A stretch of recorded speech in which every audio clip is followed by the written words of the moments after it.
diseases. And you can see on the chart on the left-hand side, things like cardiovascular diseases and cancer, respiratory diseases, digestive diseases, far exceed any of the infectious diseases. And in fact, some deaths, in fact, traffic accidents are a bigger cause of death than the COVID-19.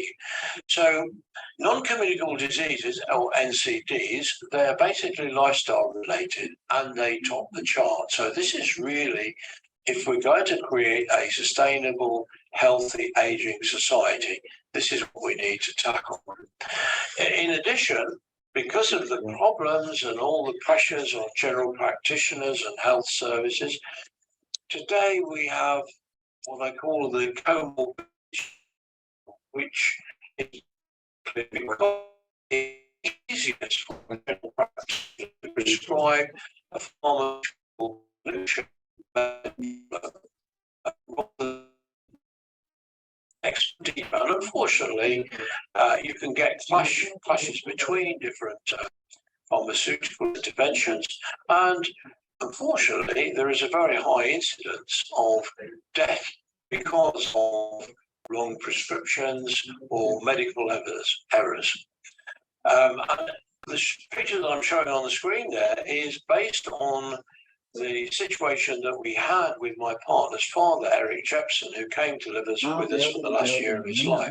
He had no dementia problems, but he did have a multiplicity of other health problems, which is why his daily drug routine that you see on the left-hand side of the table was so large. And it was my partner's responsibility to make sure that he took these when he was supposed to. Towards the end of his life, when it was obvious that he was getting towards death, his daily drug regime changed and the number of drugs was drastically reduced. So comorbidity is a significant problem. So the essence of it is that we need to make a transition from cure to prevention.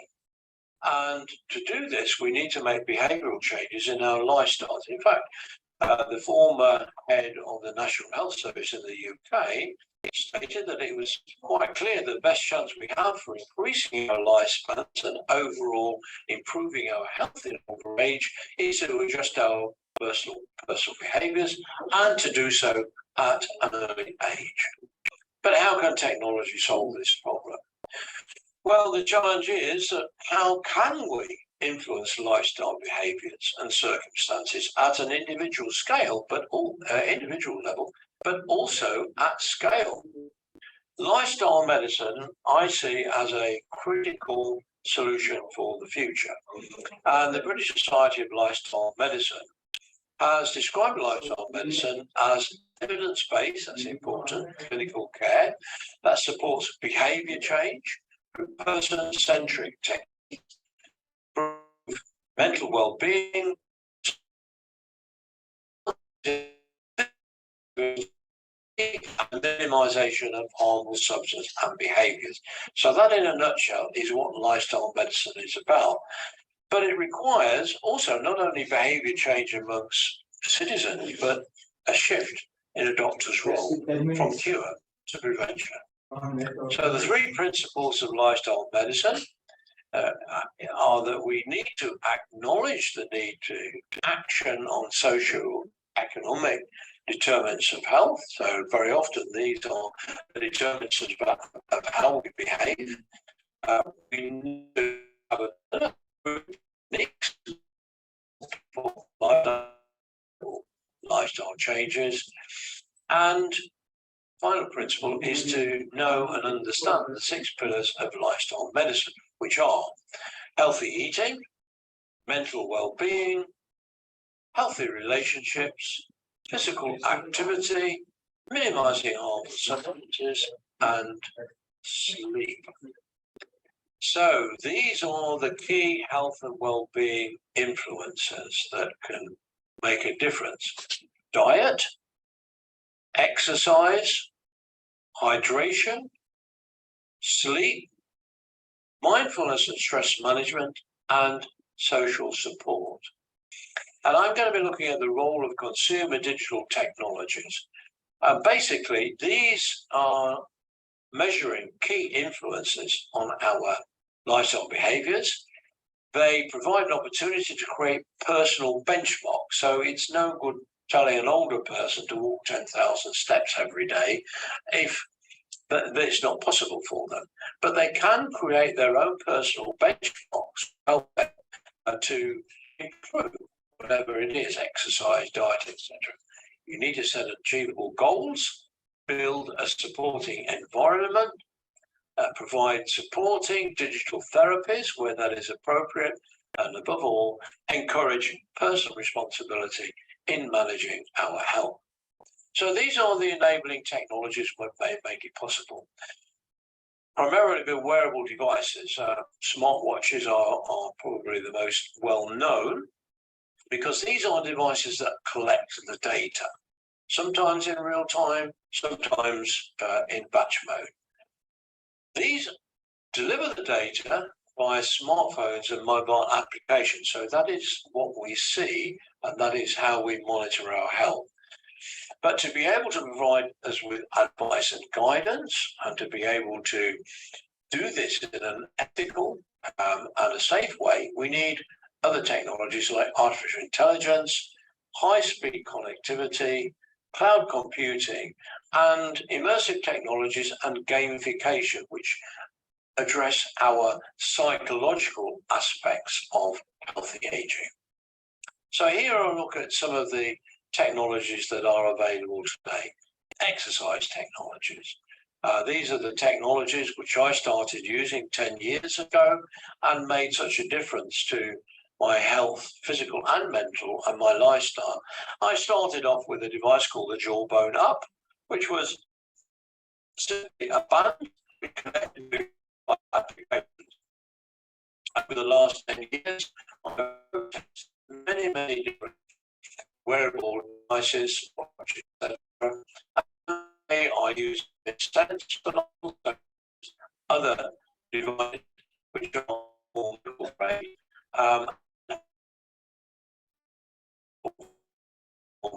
vital signs to collect. So this is where we've gone from fitness trackers to medical grade devices. We've done this over the last 10 years. And here's some examples of wearable device mobile dashboards. These give you things like, as you see on the left-hand side, which is what I got with the Jawbone Up 10 years ago.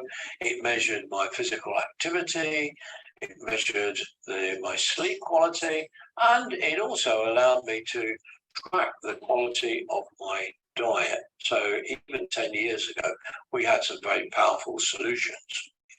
And this is what it did for me back in 1998.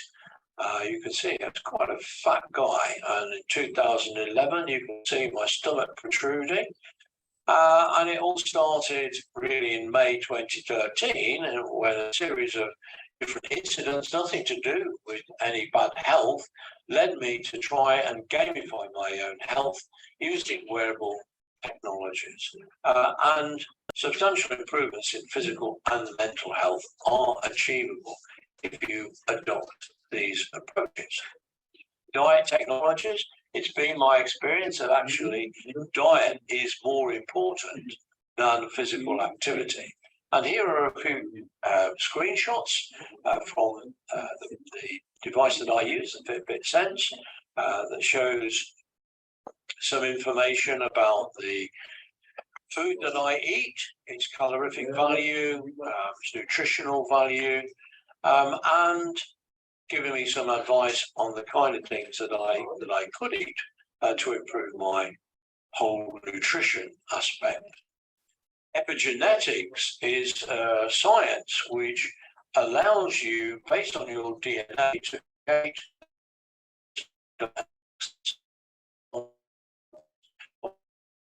food,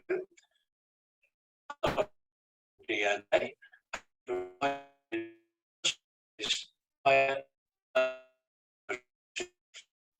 on your metabolism. So for the personalized genetics and medication are now under proof of concept. Artificial intelligence and machine learning applications are now beginning to recognize both purchased food and cooked food and will calculate their nutritional value for you without you having to try to key in and identify the quantity that you're eating. Today, we have personalized food delivery services for both ingredients and pre-cooked meals. And I can see in future, we are likely to be able to link those to the kinds of devices and the tools available that are able to identify what is best for our personalized health. And in future, we will get feedback from biometric data collected from wearables, and that will be used to influence our behaviors. Hydration technologies, these probably not used very often, but it's a way of prompting you to drink the 5 glasses of water every day and learn new habits. So there are actually bottles, that's an example on the left-hand side, and mobile applications which prompt you and nudge you to drink water on a regular basis. Sleep technologies are developing all the time.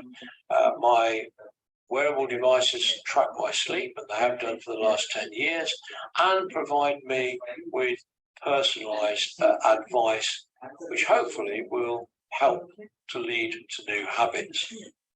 Stress management technologies are also developing. We do live in a very stressful world, and they